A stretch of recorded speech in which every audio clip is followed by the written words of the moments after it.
Président cocaïne. Pourquoi le président cocaïne? Pourquoi? Parce que son fils était en prison, mouillé dans une vaste affaire de trafic de cocaïne. Najib Tebboune, c'est un pur produit du système politico-militaire qui dirige l'Algérie. Il a 76 ans, il a été assez sévèrement touché par le Covid fin 2020. Il a été soigné plusieurs mois en Allemagne, puis finalement il s'en est donc remis. Abdelmadjid Tebboune, c'est un pur produit du système politico-militaire qui dirige l'Algérie depuis l'indépendance. Il a fait une carrière de fonctionnaire, préfet, ministre, puis finalement Premier ministre. Le Premier ministre le plus vite limogé de l'histoire du pays, nommé en mai 2017 par le vieux président Bouteflika. Il a été viré 2 mois et demi plus tard seulement parce qu'il avait tenté de s'opposer à la clique mafieuse dirigée à l'époque par le frère du président Bouteflika. Cet acte de bravoure lui a valu une certaine popularité à l'époque et c'est ce qui lui a permis 2 ans plus tard d'être élu dès le premier tour à la présidence de la République, même si tout le monde sait aussi qu'il n'aurait jamais été élu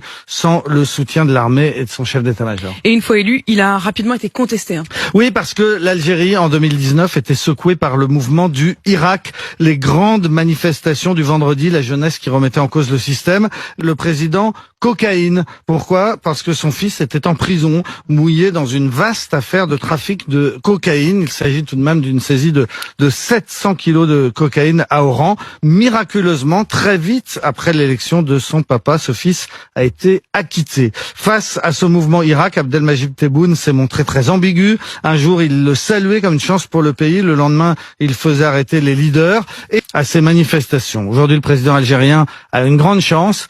Cette chance, c'est la guerre en Ukraine. L'économie algérienne est en effet entièrement dépendante des cours du pétrole et du gaz. Quand les cours s'envolent, les caisses de l'État se remplissent et l'État peut se montrer généreux. C'est ce qui se passe en ce moment. Pour assurer sa popularité, le président a aussi une autre ficelle, tenir le plus souvent possible des propos hostiles à la France. Et il ne s'en est pas privé depuis son élection. Ce sera un des sujets de conversation tout à l'heure avec Emmanuel Macron.